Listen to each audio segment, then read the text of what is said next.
Pune and Punekars, and good day, evening for folks from wherever else we are. Let me just.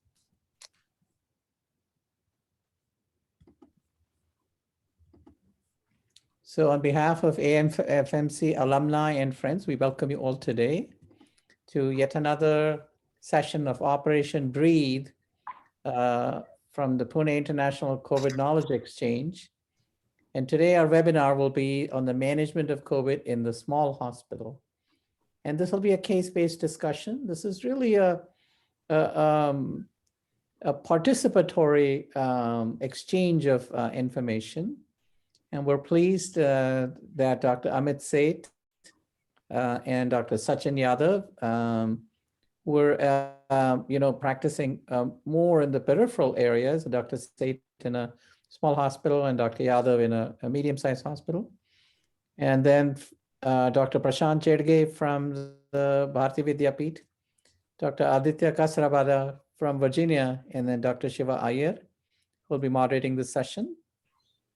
As you know already, we're just here to exchange information. This is not nobody's talking at you. These are case-based discussions. And this only works when we all teach and we all learn. This includes physicians in the Pune area and in the Pune district as well, and Bharati Vidyapeeth and alumni of AFMC. And of course, this is really open and not exclusive.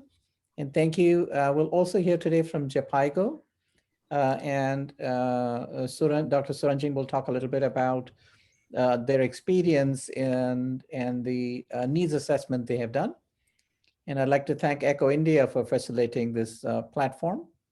Briefly, I want to tell you that we have an extremely important session for the next time where we'll talk about long haul COVID. So we're already, preparing for that. So if you have a case for long haul COVID that you want to bring, we strongly urge you to bring that. So we'll send you a Google form. We'll establish a way today of that contact so that you can tell us if you want to come and discuss a case next week. And then after that, we have yet another important topic, COVID in children. So please stay and participate and learn. Let us all learn and teach together. And with that, I'm going to hand over to Dr. Iyer to take it from here. Dr. Iyer. Yes. Thank you, Krish, and thanks to the AFMC alumni and the Echo India for having made this possible. From Bharati Vidyapeeth, we are happy to collaborate and make such sessions possible. I think we are now, beginning to enter the beginning of the third wave, where the preparatory phase, which is important, and you will see from the presentations that Dr. Amit and Dr. Yadav have, that the first wave versus the second wave, certainly management and preparedness was better. New problems came to light, but they began to be tackled. And so it looks as if a third wave is going to be inevitable. And so that, how will we be able to tackle, is the focus of today's discussion. And I hope to have a lot of audience interaction. So with that in mind, in order to focus the discussion as well, I have almost all the poll questions right at the beginning. So those 5 minutes, we will take the poll questions. And if Akash is here, he can probably put the poll discussion on. Yes, sir.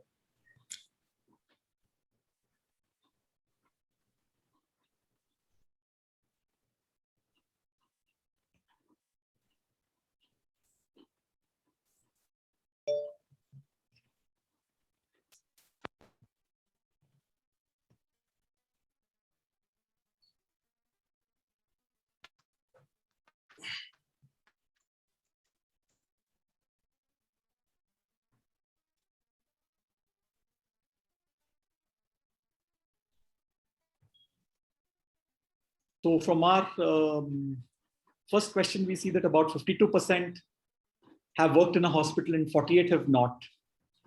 I may request people to participate in the poll. About half the people are. Please don't hesitate because this is really important and will guide the rest of the meeting. Thank you. Should we go for second poll?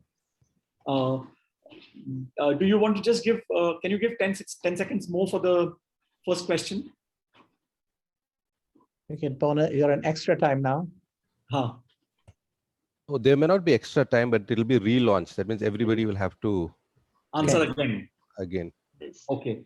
Can everybody answer again, please?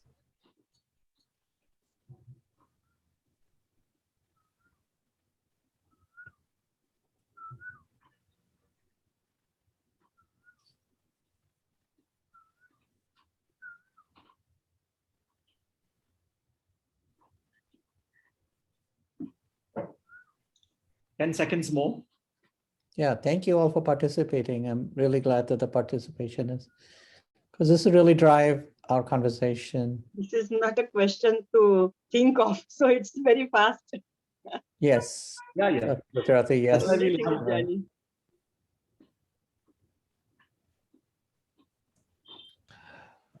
Okay. Okay. I think Just- Can we just get a sense from the others? Are they able to see the question? Those who are not answering, is that okay? Are you able to see this on your screen? And if for some reason, somebody's using a phone or something, just put it in the chat box so we understand, that's all. And you can also answer on the chat box, that's no problem.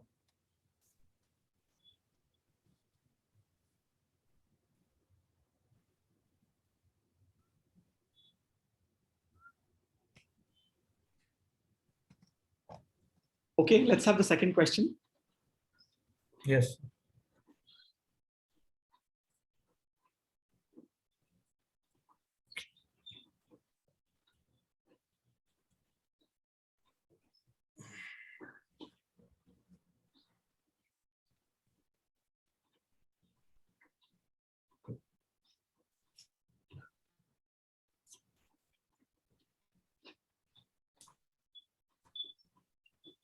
This is very interesting, okay.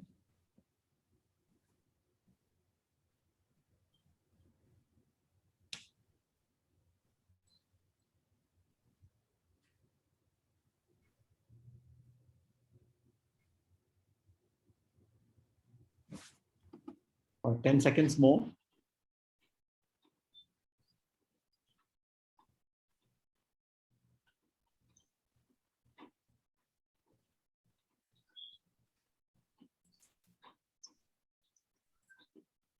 Okay, so about 50% worked in hospital, and of them, about 16% have worked in ICU. Okay, next question, please.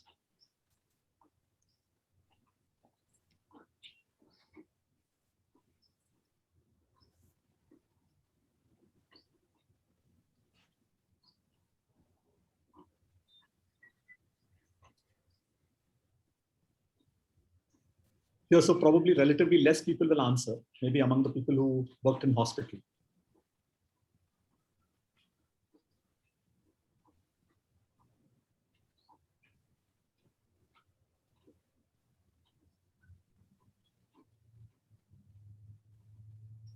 There was no shortage of oxygen, Mhm. but we heard from patients there was really a shortage. I don't see. work in hospital. Okay, But that's all right. You can respond. Scarcity of getting oxygen beds and oxygen. Yeah, Got it. So Okay. if you don't have an oxygen bed, then you don't have a shortage of oxygen. That's what I was saying. But Got it. we have collected something for Tarachand Hospital. I had that drive, and it was very useful for them. I Right. made them oxygen for a very little charge. Very nice. so Thank you. so here about approximately 1/3 have answered that they did face an oxygen shortage. But I guess that many of the remainder, like the person who answered just now, may have heard about it from patients and faced it indirectly through patients. Okay, can we have the next question?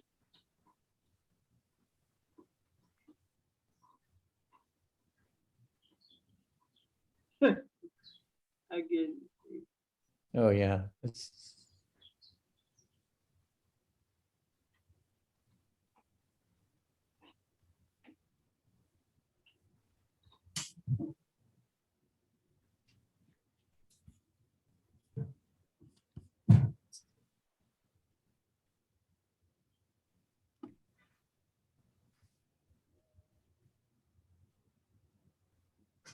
Dr. Yadav, you're on a lovely beach in Pune.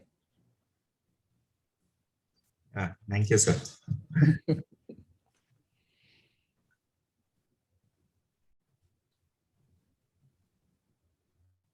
Okay, so you can see that bed shortage was faced by more than 2/3 people, almost 3/4, and this was reality in the second wave. Yeah, next question.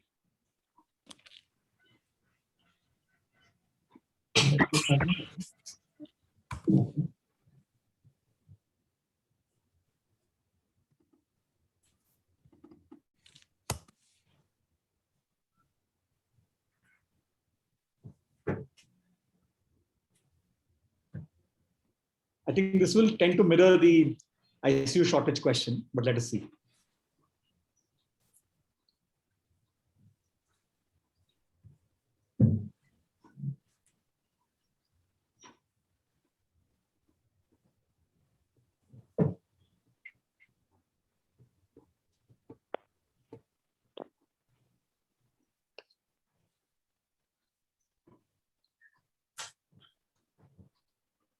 So that's interesting. A greater percentage of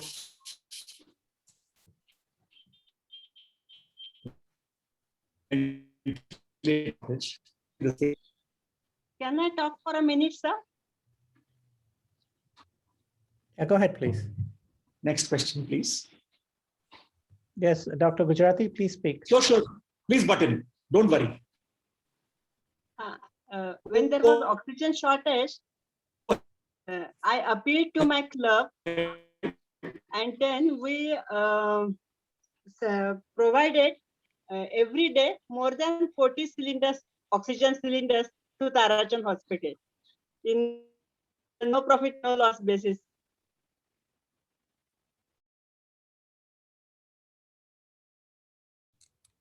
Thanks. So we'd like you to share that as we go along. Can I have the next question?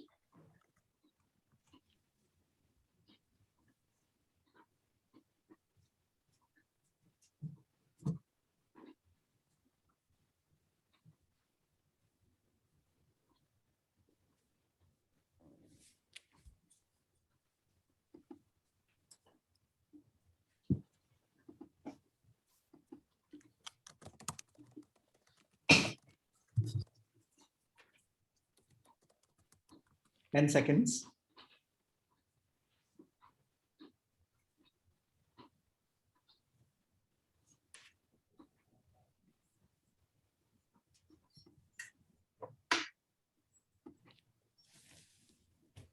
Okay.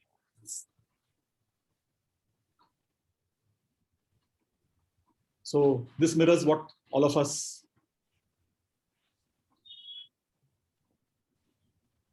Okay, go ahead.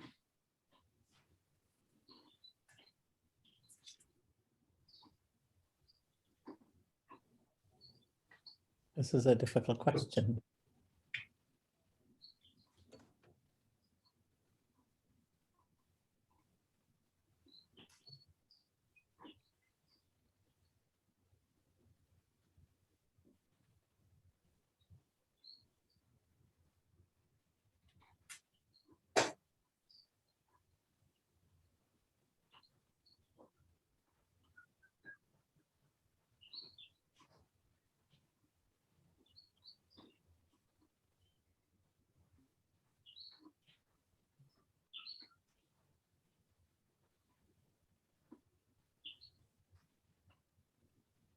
Okay.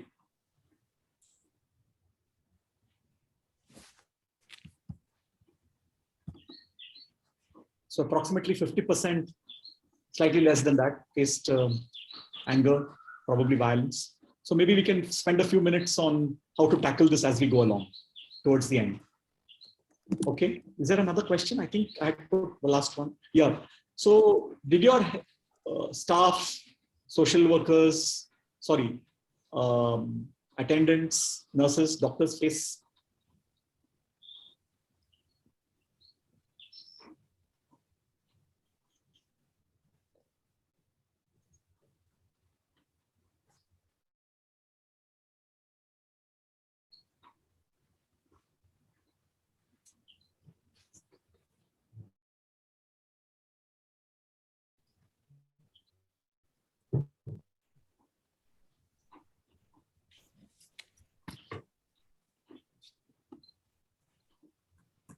Okay. So an overwhelming majority, 80% have faced stress burnout. So we will spend a few minutes on this as well if time permits, or maybe Krish can think of another session on which we tackle stress burnout and anger violence, and maybe communication related issues as well. Okay, I think we are through with the poll. Krish, shall I ask, shall I share my Yeah, screen? please go ahead. Please go ahead. Yeah, please go ahead. Yeah. So I've got Dr. Amit Seth, Dr. Sachin Yadav, and Dr. Prashant Jedge's slides with me. So I'm going to start by asking Dr. Amit Seth to speak, and I will be sharing the screen so that it becomes easier. So Amit, I'm going to share my screen now. So I hope you all will be able to see it. So are you able to see my screen now? Yeah. Yes, sir. Yeah.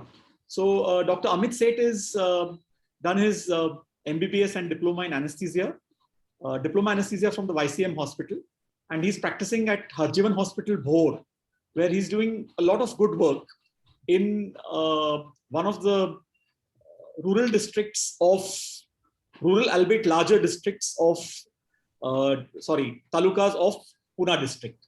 So Amit, can I request you to start? So I'm playing your first slide. So please tell us. Hi, Dr. Amit Udashir. I'm working in Harjivan Hospital, which was already set up by my father 40 years back. Am I audible?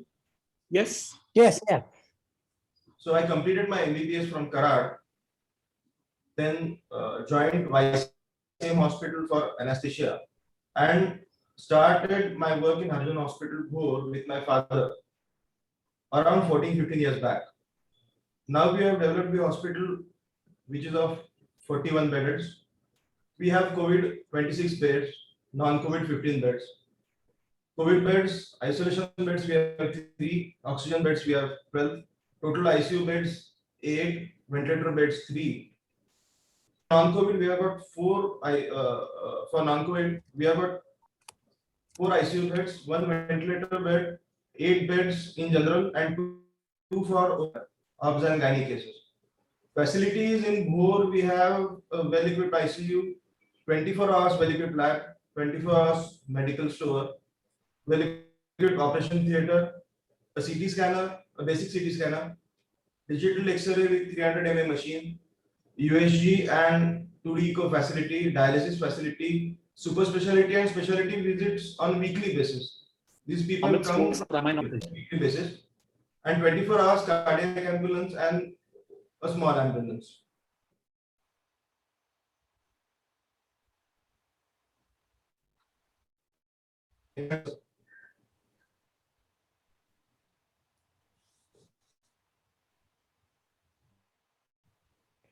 Advance the slides, please. Yeah.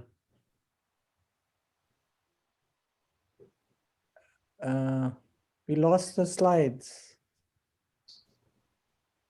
Can I share my screen? Yeah, please share it.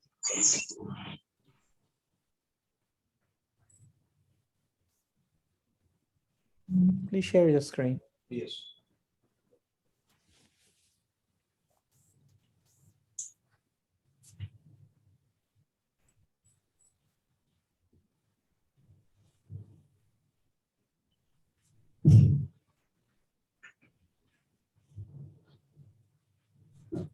Okay, so I started sharing it again. Okay.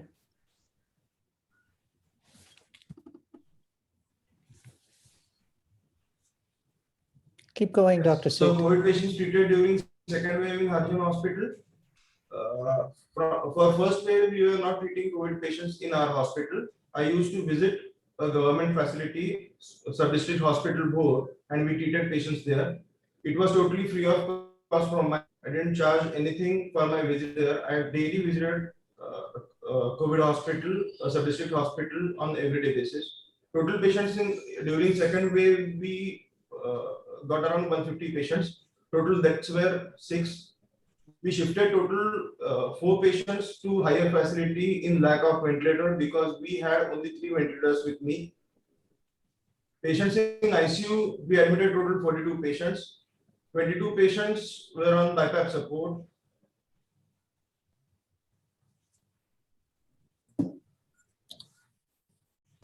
Dr. Iyer sir, I think your bandwidth is low. You can turn off video and Yeah, Amit is sharing. Yeah, go ahead. so can you do full screen? Yes, I will.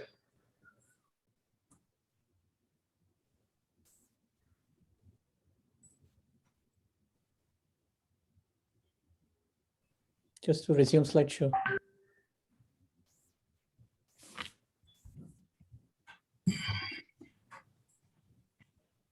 Yeah, go ahead, please.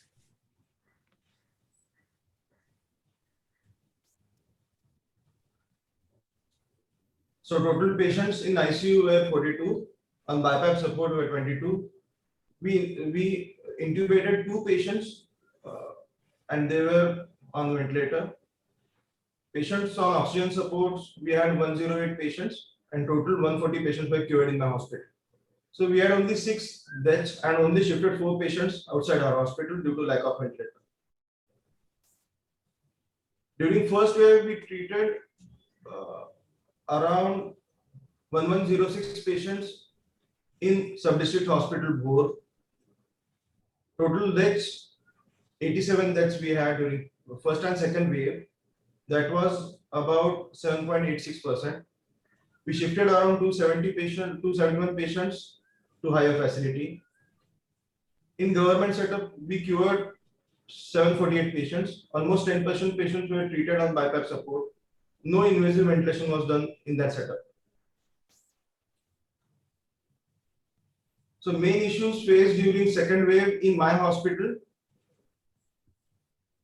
which comes first in my brains when I say issues. We sent our own vehicles and persons to fill oxygen cylinders at oxygen filling plants. We have got a plant of 24/7 around in Kataraj, which is around 50 kilometers away from my place. And our persons had to wait there for 24 to 48 hours to fill that cylinders or duras. After that, when we came to know that we are not able to fulfill the requirement of the hospital with jumbo cylinders, we adopted the Dura system. This is a liquid oxygen storage system with a highly pressurized containers. We require around 2 Duras per day. Filling a Dura requires a crane to lift it, put it in a vehicle. Then we have to shift that Dura to a filling center. Again, have to bring back that Dura, and we have to just bring that Dura to hospital, and we have to bring it down by a crane again. These pressurized containers are like bombs. A little mistake while unloading, a full cylinder can explode. So we had to do many new things for unloading these heavy cylinders. So it was really dangerous. Many accidents happen around India with this Dura and highly pressurized containers due to untrained staff. The Dura has got one pressure building circuit and a flow circuit and a liquid outlet. So if a technical person can understand what is a pressure building valve, what is gas delivery valve, and what is liquid delivery valve, then only he can operate that Dura without any accidents. We had a small training session for all our ICU staff to unload the Dura and to join it and make it in workable condition. Secondly, highest issues we got in our hospital, it was a very summer season. It was summer season and temperatures were very high. Full hospital occupancy, which was never in my life in last 15 years. We never had a full hospital occupancy with all ACs on, around 20 ACs around my hospital.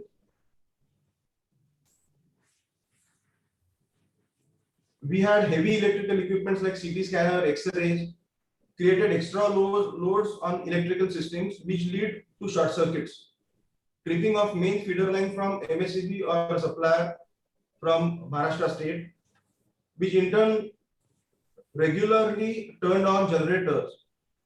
And we used to run the hospital on generators for around 2 or 3 hours per day. Getting a diesel was a second issue during lockdown. A scary situation like nightmare without any expertise or without any trained electrician in rural area, which were not able to visit Bhor from Pune because of lockdown. Police was not allowing these kind of people to roam around because of lockdown. The other issue we had, villagers didn't allow local staff to come home after duties in fear to get COVID infection. Many times we required police help to leave them home and bring them back to duties. Local police really helped us a lot to manage the staff, and I have seen many times a female constable going home with the sisters to their villages and bringing them back in the morning. We never got what we wanted on time.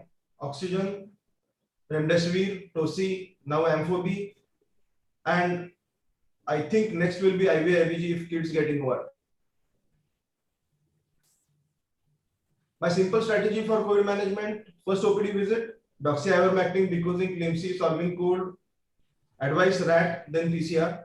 RAT positive, RT-PCR positive, isolation at government isolation facility, because home isolation is not available in Bhor Taluka. We have to isolate that patient in government facility or private facility as soon as he is positive. If hypoxic on room air or after 5-minute walk test, do HRCT on 6th day. Score more than 7, admit in hospital, antibiotics, steroids, heparin, remdesivir, oxygen. If hypoxia increase, repeat CT scan or X-ray, then BiPAP support, preferably a non-vented mask, because to my knowledge, vented masks were not able to ventilate COVID patients, what I saw in my ICU. PCT test was done, D-dimer and ferritin were done. PCT negative, then tosi. If not available, Goutnil with strict glycemic control. We also tried, with the help of our physicians, Dr. Pushkar Shah and Dr. Munod, he is a cardiologist visiting at our place. The D-dimer above 8,000 and up to 10,000, we started patients on heparin infusion with 1,000 units per hour. It was having dramatic results with heparin infusion. Many of the patients came out. BiPAP with proning did wonders in our setup. We regularly did a central line and prone patients and continued proning cycles with BiPAP. My best observations and monitoring: patients with hypoxia usually collapse early morning when they go to pass stools or pass urine. So these kind of patients, we put them on diaper and a Foley catheter. We don't allow them to get out of bed. Leak BiPAP masks create problems to both patients as well as turbine-based ventilators. The turbines got heated and there were 2 failures of our ventilators which we changed. So what we learned, we should not have any leak in mask. Lack of monitoring, like what we faced, if the NORAD and dopamine were started to the patients, many times while changing NORAD and dopamine, syringe pump tubings had air in them and created problems of short-term hypotension because of no regular supply of NORAD and dopa to patients. We developed our own monitoring charts, which made us easy for rounds and every other physician and consultants visiting from Pune. I will like to share the chart what we made.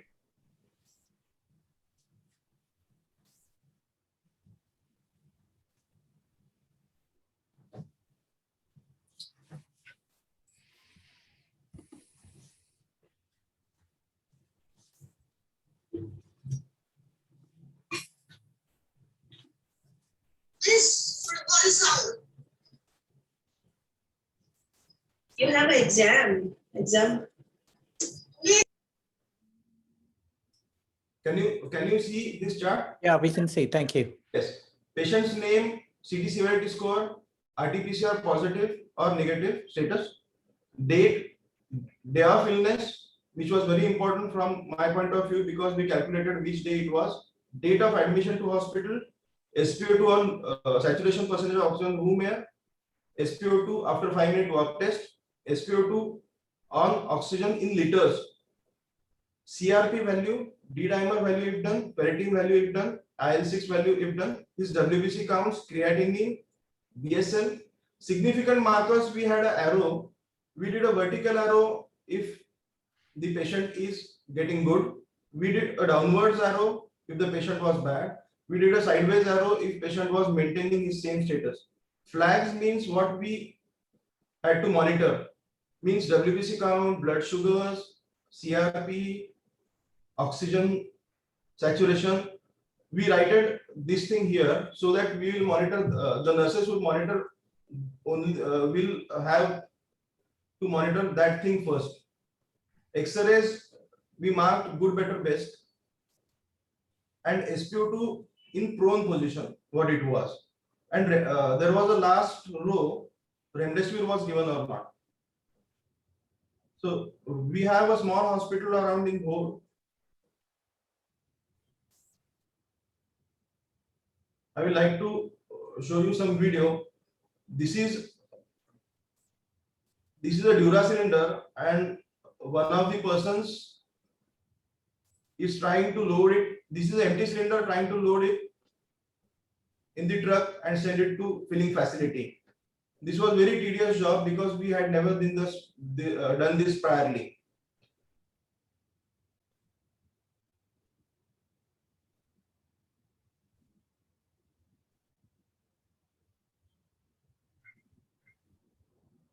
And lastly, a small video I have.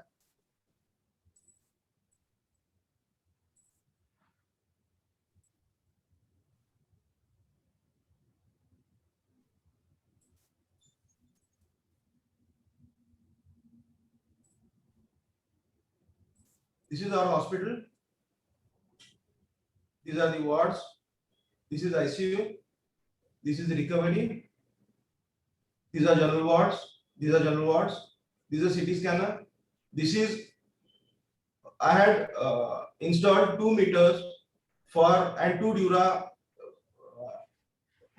to see what are the pressures, and if there is any pressure rise, we had to ventilate the pressure. This is Dura cylinder and these are oxygen cylinders. Thank you. Thank you.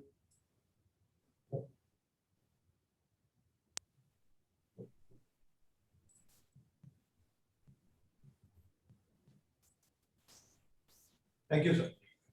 Thank you. Dr. Shiva? We can't hear you, Dr. Shiva.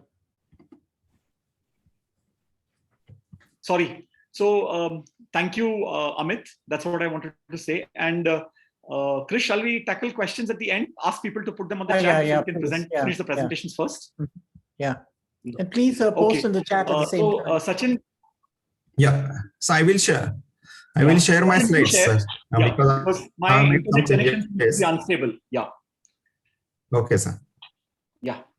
So Sachin is MD Medicine. He's got his hospital called Chintamani Hospital in Bibwewadi. So please go ahead, Sachin. Tell us about your. So my slides are visible? Yeah. Yes. Okay, sir. So good morning, everyone, and thank you, Dr. Krishnamurthy sir and Dr. Shiva Iyer for giving me this opportunity. My hospital is a 53-bedded hospital. Now we were running 44 beds in view of shortage of staff. So this is a multi-speciality hospital which is situated in the suburb of Pune. We have 8-bedded ICU with 6 ventilators, 2 were BiPAP and 4 were the dedicated ventilators for invasive ventilation also. We have the 12 sisters who are combination of ANM plus GNM. We have the 5 registrars who are BMS, BHMS, but they are trained in the ICU management for at least 5 to 7 years. And they are under my care since last 2 to 3 years. So they know the protocol of managing the patients. Then we have the on-call chest physician, infectious disease specialist. And this situation is different from Dr. Amit Sheth because he is working at periphery. We have access to many of physicians. We have access to the specialist also. and we have access to even the other hospitals. Like if there is shortage of oxygen bed, shortage of ventilator, we are exchanging the this ventilator or even the instruments like the syringe pump and all. So I have the 30-bed oxygen bed barring the 8-bedded ICU. Then I have the cath lab and dialysis. We did even the dialysis of the COVID-19 patients, and we have managed during the first wave and the second wave, we have managed more than 1,000 COVID IPD patients, out of which around 250 patients were in the ICU, and more than 3,000 OPD patients of the COVID patients. So we manage the patients as per the protocol which were given by the government. So I will not go into the details of how we manage the patients. Amit had already discussed what are the technical problems or what are the administrative problems we face, especially during the second wave. Even the last month of the first wave also, we were unable to get the oxygen. We were unable to get the remdesivir, even the tocilizumab. So all these were the administrative and even the technical problems.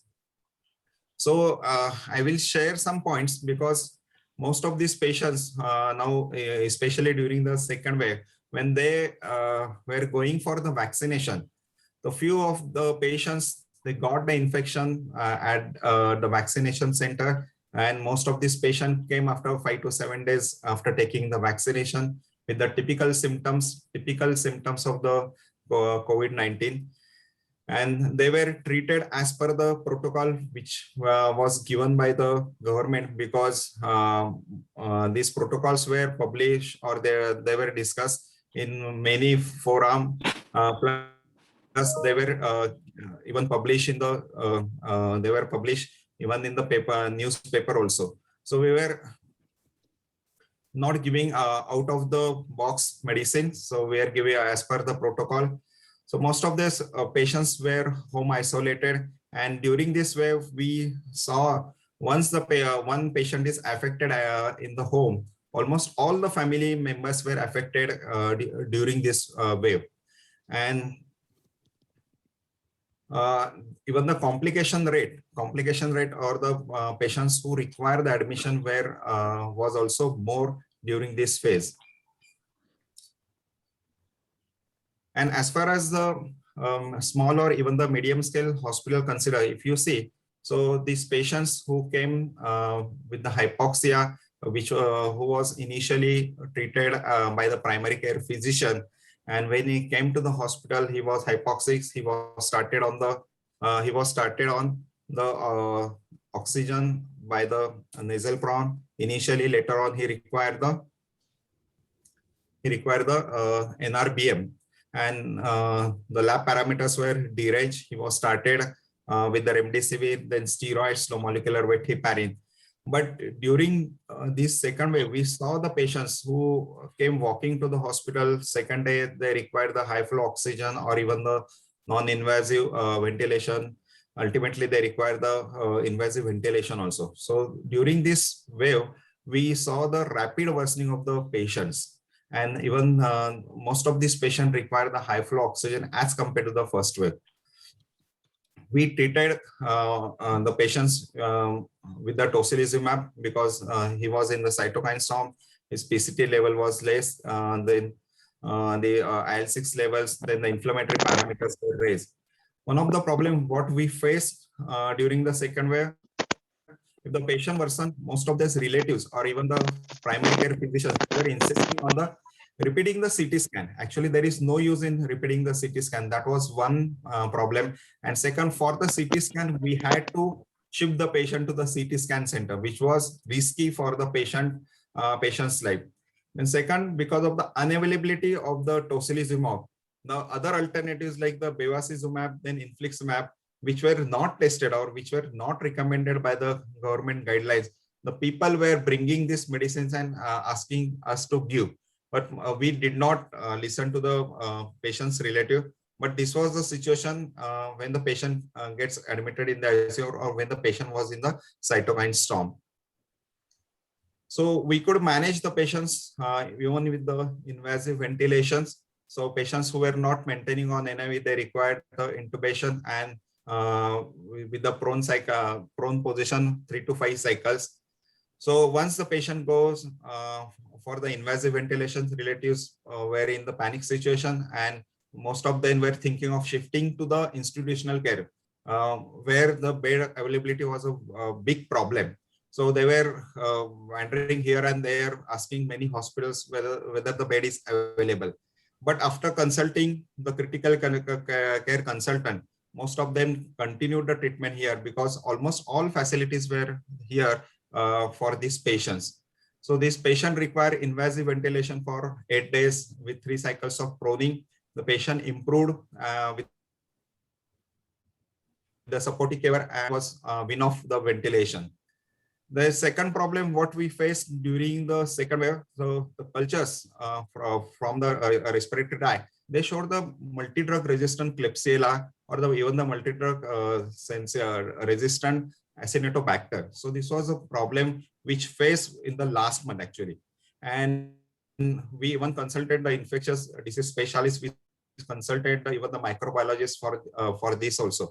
So most of these patients who were having this infection, they require the IV colistin, meropenem, and many of our patients who were admitted in ICU, they require the oxygen at home. So most of these patients are required to rent out for the oxygen concentrator or make the oxygen cylinder available at home. So what we saw the difference between the first and the second wave, the infectivity rate was more. So once one family member is affected, almost all family members got affected. Then high-grade fever was also more common as compared to the first wave. And this fever used to last for more than 5 days. So our API, this Association of Physicians of Pune, they decided if the patient is having high-grade fever, which is more than 100 degree Fahrenheit or 101 degree Fahrenheit, we should give remdesivir. That was the consensus of all our physicians of Pune. Then GI symptoms were more common. These patients usually presented with the loose motions, and there was rapid worsening of the respiratory symptoms. So most of their relatives were saying patient came walking to your hospital without oxygen. He required oxygen. On third day, patient required the intubation, ventilatory support. So that was very difficult to explain to the relatives. Because Dr. Shiva Iyer and Amit Sheth has also pointed out that there was some violence against the doctors. So that was also one of the major issue in small hospitals of Pune. Then my experience and even our colleague physicians' experience that remdesivir gave the better results if it was used in the early stage, especially before the 7 days of illness. But most of our guidelines said remdesivir should be used. Can I request you to wind up, please? Sorry. We are running Once a bit the short patient of is yes, sir. So 1 hour and the last slide, sir. So remdesivir gave the better results if used in the early stage, and there it was of no use once the patient is on the ventilator or with high oxygen requirement. Then cytokine storm and progression of these respiratory symptoms, pneumonia, slightly detailed as compared to the first wave. Then high D-dimer scores correlated with the disease severity. Even the high ferritin levels were observed as compared to the first wave. And as pointed out by Dr. Amit Sheth, there was a lot of shortage of the remdesivir, tocilizumab, even the oxygen, even the common steroids like dexamethasone, methylprednisolone, and the low molecular weight heparin. And we have not seen a single patient of mucormycosis in the first wave, but we saw a single patient of mucormycosis in the second wave. So important message what I want to give is the RT-PCR testing should be done at the earliest, and isolation should be done of that patient. No role of antibiotics, steroids in the first week of illness, because we have seen the people are giving, especially the primary care physicians or the general practitioners, they are giving the antibiotic steroids in the first week of illness. Favipiravir has doubtful role. Then home isolation should be done with the proper education of the patient and the relatives regarding the warning symptoms, SpO2 monitoring, 6-minute walk test, and we should explain the rapid progression of these symptoms in high-risk patients and we should interpret the lab reports, HRCT thorax with due care. We should refer the patient timely referral to the proper hospital, because those patients who do not have the availability of the bed or availability of the ICU bed should be referred to the referred after making the or after ensuring the availability of the bed in ward or the ICU. And proper use of the remdesivir, steroids, antibiotics, because mucormycosis is related to the overuse of steroids. Even the some are saying the industrial oxygen has increased the chances of this mucormycosis, and we should do the proper training of the staff and infection control practices. So thank you very much. This was my experience in the second wave of the COVID. Thank you. Thank you, Sachin. Prashant? Yes, sir. Yes, sir. Yeah, you'll need to be quick. I'm sorry, I'm going to have to cut your time because we are running very late. So if you could quickly, in your 4 or 5 slides, just share your experience. Yeah. And then we'll ask Aditya to speak. Yeah.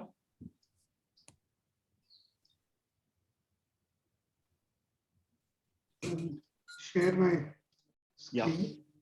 Yeah. So since the cases are coming down, it's a good time to sit back and review what we did and what changes, what were the problems and what changes we need to be ready with.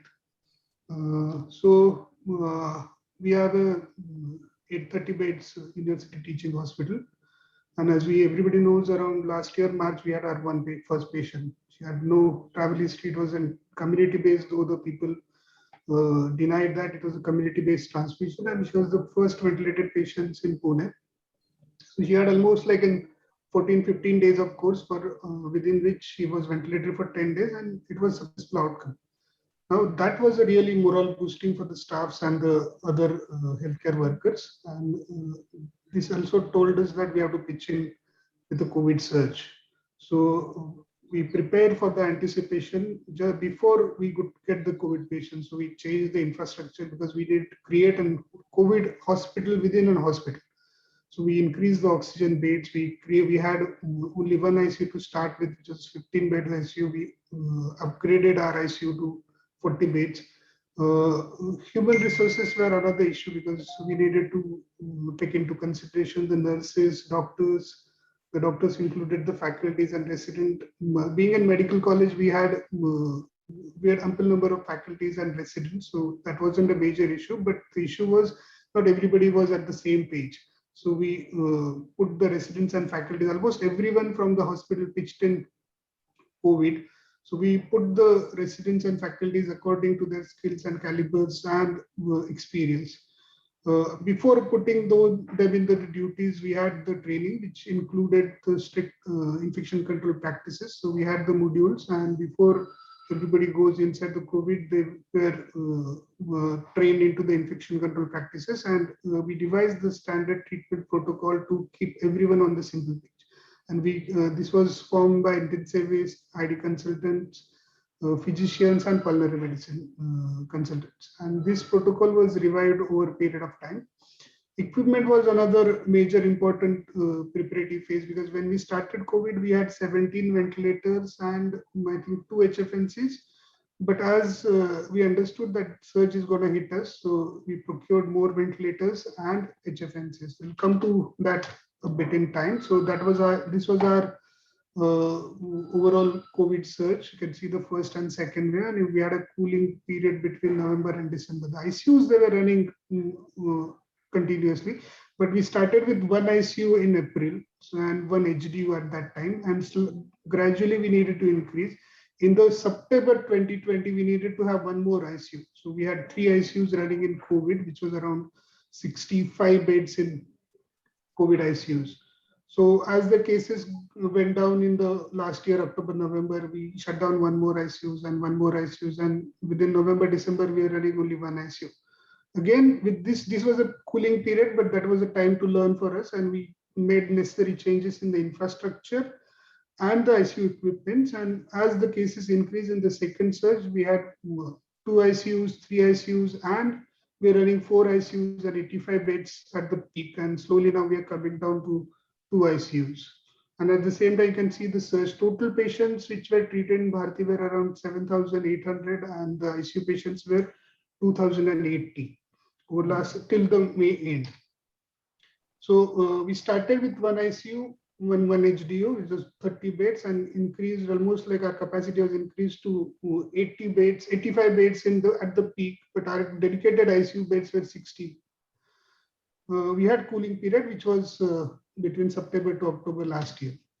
So problem what we faced in the first wave was PP procurement and oxygen beds, UPS in makeshift ICU areas because the heavy electricity load, we had equipment failures, and we had to make those necessary changes. Infrastructure, making the changes were difficult. We, over a period of time, we increased the capacities as and when the cases were increasing. So one ward was converted to the COVID, then another ward, and then another ward. So usually the staffing pattern, the staffing rostering was done as and when the cases got increased. Drug availability, as Dr. Sachin and Amit mentioned, we had Remdesivir, which was not available in the initial part of the first wave.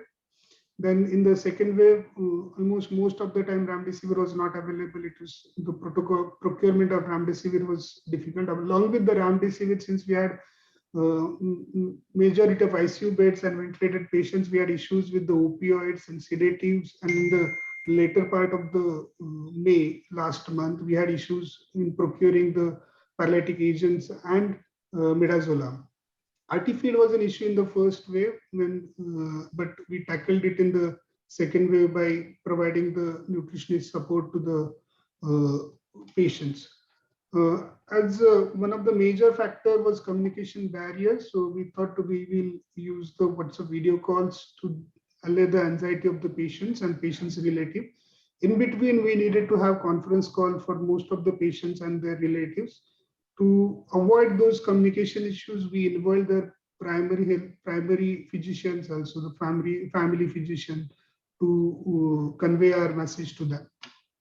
In the second wave, the preparation and the second wave, and we are continuing with the third wave also, we have 4 dedicated ICUs and we've increased our ventilatory capacities to 75 beds. So we have now 27 HFNCs and almost 30-35 invasive ventilators, which we can use for the non-invasive purpose also. Oxygen, which we faced, not majorly shortage of oxygen, but yes, when we had most of the ICU patients and HFNCs, we had pressure drops in the oxygen supply to the ventilators. So in that scenarios, when the cooling period was there, we changed the oxygen pipelines so that this pressure drop doesn't happen. We restricted the HFNC use. So we restricted the flows of HFNCs. There was one person, we call him the oxygen man. So he used to carry on the oxygen audit. So, and the pharmacy people, they will almost every alternate day visit the same patients with checking the oxygen leak, seeing that the oxygen has been adequately delivered to the patient and there is no wastage of oxygen. At the end of first and even in the second wave, we had electricity failures. So we checked now the cases are coming down. We have the ventilators which are on the standby now. So we checked their battery backups and we got them repaired, we got them serviced. And since one of the ICUs is closed down, we have backed up that ICU with the UPS also. So that was from our experience.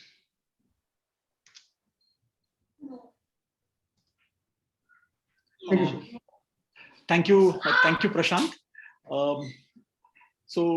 I think Aditya has said to me that he's happy to answer questions that come up. Aditya, would you like a couple of quick comments?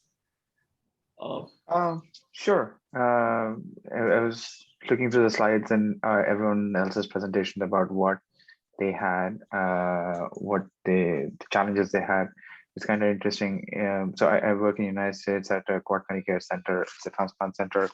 We're the regional referral center for all complex cases.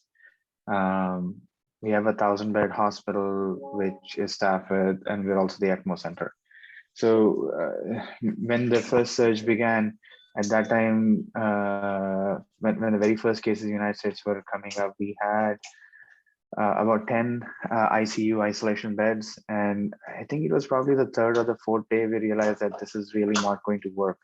We would need a lot more isolation beds.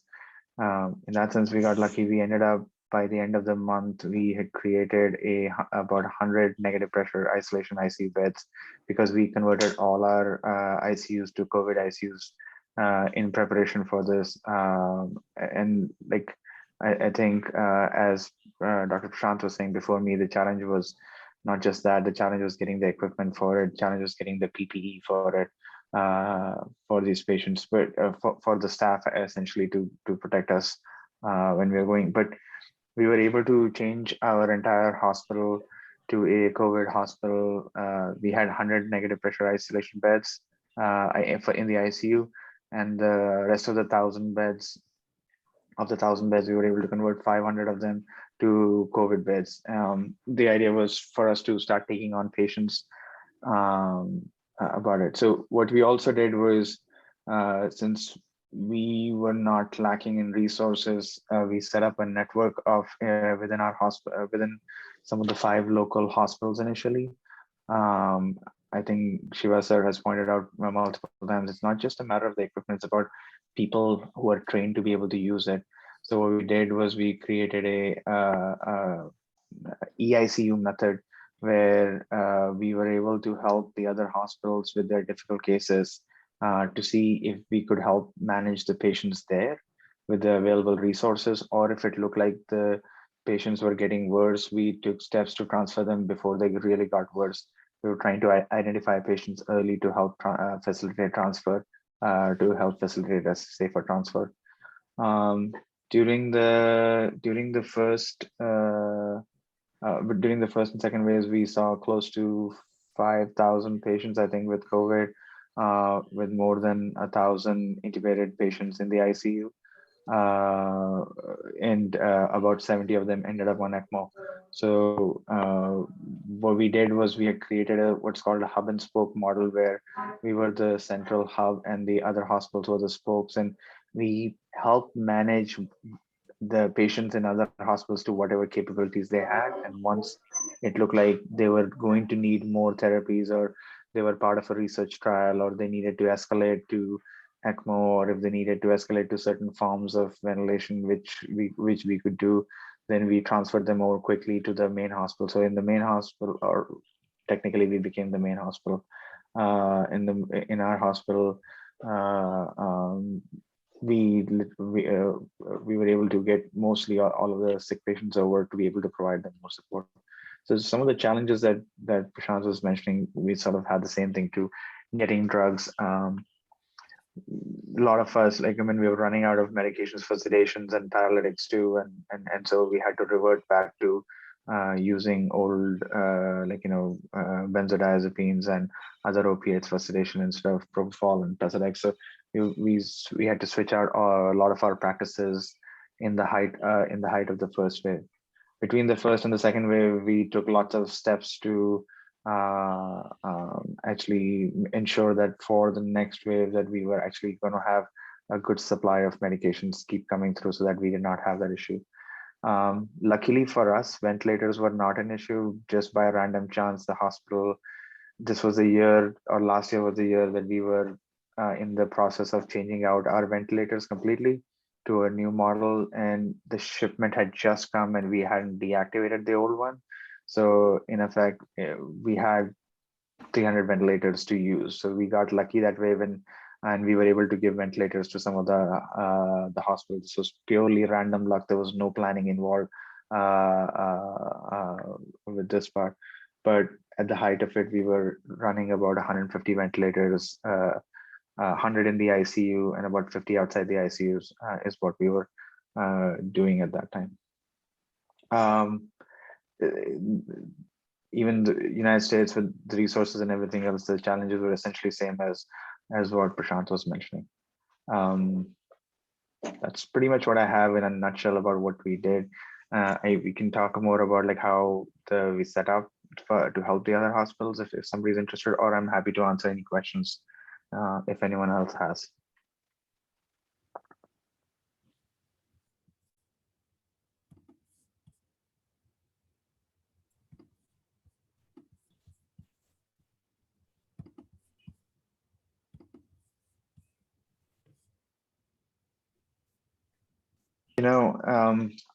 Dr.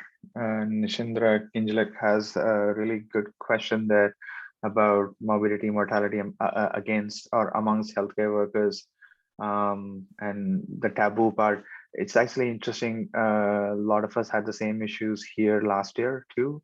I remember since my neighbors found out that I was, I have the distinction of having intubated the first patient with COVID outside New York. I've had the distinction of doing all such kind of weird stuff with some of the very early COVID patients. When my neighbors found out that no one wanted to be around me, in fact, if I actually just stepped out of my house for just 5 minutes to just pick up the mail or something like that, you could see people just sort of move, like even though they were across the street, they would like move completely away from me. So yeah, those things happened here too. How do you tackle it? In fact, in the United States, in Washington, DC, which is where I am, there was violence against healthcare workers too. Some of the nurses actually went to a grocery store just to buy groceries on their way back home, and they got attacked, saying like, why are you trying to spread COVID? They were not, they were just literally buying groceries for their families. How do you do that? That's hard, right? Like, so that only comes from knowledge and education. That's pretty much all. For 6 months, none of my neighbors spoke to me, even though we were all friends and everything else before that. For 6 months, nobody spoke to me. And I think the first time they spoke to me was when they started showing that the mortality was actually coming down, and the cases were coming down in the first wave. That's when they came out, and then they started talking, and we were talking more. So it's not something you can do about it. It's more about just having patience and understanding that everyone is under stress. We have the luxury of knowing what this disease can and cannot do, so we can take care of ourselves. Others don't. They literally have no knowledge of medicine, and so it's more about they read on WhatsApp and newspaper and stuff like that, and that's just makes people more scared. And what they don't know would actually makes them much more scared about it. That's. Can I? Prashant, Please. can I just request you to hold on? Yeah. I think, we are really short of time. So I'm just going to quickly ask Akash, you're there? Yes, sir. Yeah. So, one of the important things which has come up is that there are training requirements. And so you have done some needs assessment, I think, with respect to training. So can you just share your slides or your experience quickly? Yeah. Dr. Suranjan, sir. Yeah. Sorry, Suranjan, yes.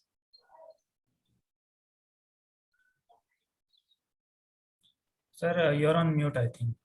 We're not able to hear you. Suranjan? Yes. So I'm just trying to make these full screen. Slideshow. Yeah, slideshow. So this is, I'll just quickly take you down. So we've got permission, to work in 23 COVID hospitals, 23 COVID government facilities in Pune rural. And so we quickly did assessment of 260 facilities, around 30, these were the average. We largely had females, obviously, because they were nurses and things. Most of them were GNMs who addressed it. And almost 96% of them worked in the COVID areas. What we saw is that good over 50% received some training on COVID, 24% on ventilatory care, and 37% on oxygen. We were still trying to understand if these were people from the ventilator area, so that could become almost like 80 to 90%, but that's something we couldn't get from this present survey. But this is an interesting one. When we asked them, what do you think your needs are? So what we saw is a repeated understanding of, these are largely from the critical care nurses who also form a very important part of the team. So we saw the correct use of ventilation, oxygen therapy, care for pregnant women, pediatrics. These were the things that came in, as areas they believed, are needed. Since there was a request from the government we quickly put in a 7-session plan, which we are starting this Thursday. We had an introductory session last week where these are the 7-session plans that we put together: triaging, infection prevention, and the 3 COVID care modules, the moderate, the level 1, level 2, and level 3, if you want to say that way. Special needs and mental health was what we put together. The other requests which are coming in from the Pune districts are for working with the community health officers. These are usually nurses or Ayush doctors who are posted in the primary healthcare areas. Critical care nursing, which we are already planning to address. There's a lot of push now within the government to get pediatric ICUs and pediatric home care readiness in place across Maharashtra. And so that's another thing, they're requesting for support apart from vaccine access and hesitancy. Thank you. Thanks a lot. Thanks, Dr. Suranjan. Are there any, Prashant, you wanted to comment? You wanted to say something? Yeah, regarding this mortality and morbidity amongst the healthcare workers. So we had almost around 330 healthcare workers who were positive. Most were in the first wave, obviously because they received vaccination in between the second wave. And only one unfortunate mortality in the healthcare worker. And definitely this taboo of healthcare worker working in COVID was an issue in the initial days of the first wave, not in the second wave, because everybody understood the problem. So when first wave started, we started ICU, almost 25% of the nurses, they left the job within 24 hours. But most of them came back within a month and everything got settled down. So my experience with the infection of the staff is, out of 125 staff, only 8 of our staff got infected and no mortality was there. I think so there are a couple of studies going on in the United States about healthcare workers and trainees getting infection. And so I think in the first wave, the infection rates were a little bit higher. In the second wave, a lot lower because of more adequate PPE and better understanding of how you can actually contract the disease was there. In our hospital, I think we have over 1,000 healthcare workers. We've had about 15 infections, one being admitted to the ICU. Others were home isolation and did fine, and just one needed to be admitted to the ICU and he did fine. Aditya, I've got a question for you in the sense, how did you, your communication protocols and regarding preventing stress and burnout among your healthcare professionals? So any tips for us? So that's a good one. I think this was one we definitely did not pay attention to in the first wave. And we sort of realized that in the second wave onwards, that there is a definite sense of burnout happening because everyone was working. I told you our numbers. We were running at one time 100 ventilated patients all at the same time. And so we were running under high stress about it. I think what we have done towards the end of our second wave when we started realizing was like making sort of like dedicated areas where the staff could relax without any PPEs and stuff like that. Just something away from the ICUs, at least for the ICU staff. That's what we did. Part about it, we were encouraging a lot of them to, because of isolations and stuff, they were not doing anything outside home. They were like 12-hour shifts working at home, working in the hospital, going home and then coming back. So we were encouraging them to have something else that they do to try and break up the. Aditya did an interesting thing. So I don't know what camera he had, but you can see that. Oh yeah, he did the. Can you mute yourself, Brahm, please?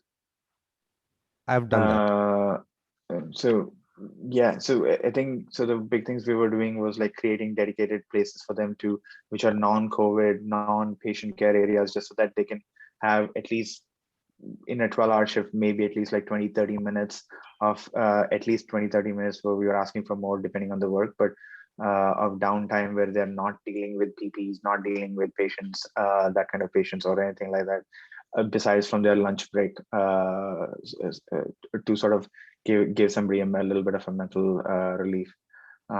We started doing other things also, like depending on what the staff likes, some other activities and like getting lunches and stuff like that, just so that they're a little more engaged in work and trying to encourage more to do for them to do things outside the ICU when they have time. The hospital is now starting to invest a lot in mental health in United States. In mental health, we don't necessarily invest anything in there, so this is the first time the hospital is actually taking steps to invest in everyone's mental health, providing resources for families and stuff like that. Thank you, Aditya. Any comments from any of the participants or Krish? Then I could put up my take-home messages slide. No. Yeah, go ahead, please. So I can see on the chat, comments from Nishindra, and I think this was thing that we discussed, that protection of equipment, having very strict COVID, non-COVID segments in the hospital. So in the second wave, I think all that has changed, and we can see that even from Dr. Sachin Yadav and Dr. Amit Seth's experience, that in the first wave, Amit, for example, managed cases only at the sub-district hospital Bor. So even in the administration from the health authorities, they wanted very strict, infection control protocols and separate COVID facility and stuff like that, which in the second wave, one, of course, they realized that the number of beds were going to fall woefully short. And so they opened it out. And it is the participation of people like Sachin and Amit in the second wave that made it possible for many patients who otherwise would not have got any care at all. And I think there are many, many examples of this kind, Amit and Sachin. Now, I think if we are looking at the third wave, I'm just going to share my screen and show my take-home messages. Dr. Iyer, while sharing screen, can I also add one more comment to that, to what you were saying about the equipment? Please go ahead. Yeah, please go ahead. I think there is a misconception out there that so one of the things I would say is, like, if you actually have ventilators in your facility and you're being asked to keep them separate, one for COVID versus non-COVID, I think the simplest thing you can do is see most ventilators now have to have by code have to have a HEPA filter attached to them at the exhalation port of it, so that the air that is coming out is sort of purified before it can actually be in the room, which is the same filter that you use for creating negative pressure for COVID patients' room too. So if you actually have that, you don't need to keep a separation. You have to do general cleaning protocols that is there that you do from moving one ventilator from one patient to another. This is something that you could certainly tell your hospital management and administration if that is needed, if you need to create extra equipment and ventilators. Yes, so we do the same thing as well. So you have filter at the expiratory end as well, so that whatever air comes out purified. And interestingly, Aditya, we do not have any negative pressure isolation rooms in our hospital. So all those beds are in open ICUs, some with AC and exhaust in order to create some exchanges. Couple of the ICUs were without AC, so where we had cross ventilation and open windows, but none of them had negative pressure isolation. And I suspect that even Sachin and Amit would not have had any negative pressure beds. So slightly different place, because if we leave open windows in BC during winter time, yeah. I mean, it is interesting to see these differences and see how little snow outside. Yeah. Okay, so for today, I think that a third wave is inevitable, given the way vaccination is progressing, and our experience from the first to the second wave suggests that the third wave, and many countries across the world as well. Now, drug shortage, oxygen availability, and utilization need to be addressed. And this we sort of know. And so I hope and I anticipate that in the third wave, the government would be better prepared. They've now created a procurement and supply chain at the government level to supply these things from the government. So I hope they strengthen those, because sometimes, you know, what happens is if you have 10 patients on remdesivir and you get only supplies enough for 6, then how to triage that becomes a problem. So that we face, and I hope we are able to tackle that in the third wave better with regard to the drugs. I think oxygen availability, now we have learned our lessons. Now, for all medium and large hospitals, the pressure swing adsorption plant, where you can generate oxygen at your own hospital, is being created. So, you know, maybe Sachin and Amit can talk to Prashant and to us, and we can tell you about how these pressure swing adsorption plants, apart from liquid oxygen tanks, may, you know, change the way you're able to provide oxygen and make you self-sufficient. The electricity is a major problem. And in Pune, even though we receive electricity from the state and don't have to switch on the generator very often, still, given the heavy use of equipment, we did have some short circuits, and then we had equipment going on to UPS. And it is scary when you've got, you know, all your ICU patients ventilated. So that is something which we need to look at, and we've looked at that in detail. We are in the process of revamping and looking at our electricity thing. And now for Amit and for Sachin as well, if in the third wave you have to face this, then have your liaisons very clearly demarcated.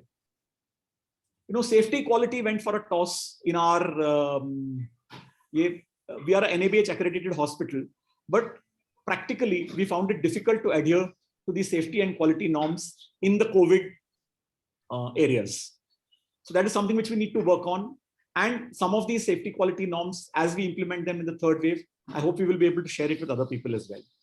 Now, this setting up of a liaison with higher centers for facilitating transfer, for having teleconsultation, I think maybe Aditya, you can help us understand how you're afterwards, maybe on the chat or how this hub and spoke model worked, and how you were able to, you know, demarcate staff to be able to provide this teleconsultation. Transport of sick patients has been an issue. I think we need to address that. Amit told us that he's got a cardiac ambulance. I'm not sure though whether the cardiac ambulance is equipped to send patients who require very high FiO2 and ventilation. Training of staff, Dr. Suranjan told us about the fledgling steps they've taken in training people in Pune rural. We have created a 9-module thing along with the Maharashtra government for acute care training among the district and sub-district hospitals. We are hoping that that will take off in a week or two.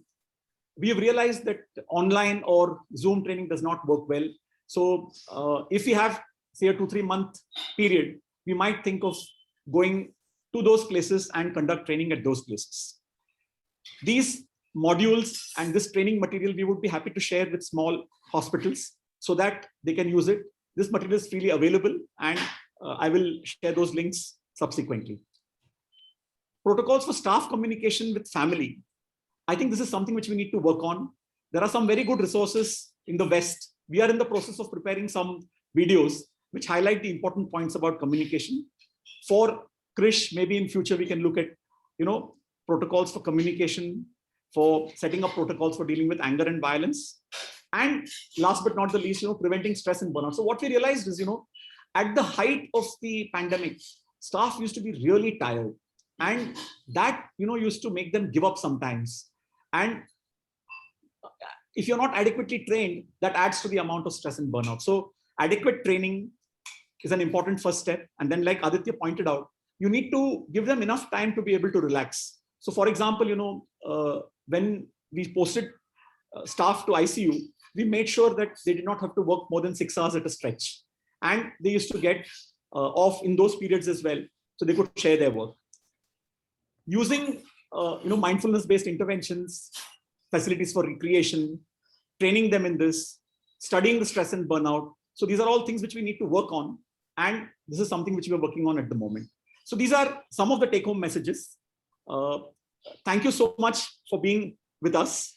And can I request Krish for any last-minute comments? Yeah, so just it has been quite really a fantastic experience for us to learn from Bhor to Bifewadi to Bharati Vidyapeeth to Virginia how some of the problems are common and some of them are different. So this is really important, like you said, to prepare for what might be another wave. And this is not the last time that there is going to be a pandemic flu of some kind. So all of our shared goal is to strengthen the infrastructure and network in Pune. So what we have done today is we have identified some of the problems. So we have to continue our collaboration to address these. So I have the following suggestions to make. Dr. Shiva and team, if we can make up a Google form to really continue this conversation beyond this. And so please, when you receive a Google form in your email, please complete that. And then we can, design training for staff, training in stress and burnout at your clinic or hospital, because a good chunk of the people are not in the hospital, among the people who have attended here. And then finally, these protocols for communication must be culturally meaningful. So what is meaningful in Virginia may not be meaningful in Bhor. And so I think those are the kinds of materials we'll have to form. So look forward to continuing this and then seeing you next week to talk about another important issue, late COVID and long COVID. So that's all I had to add. If there's any final thoughts from anybody before we close.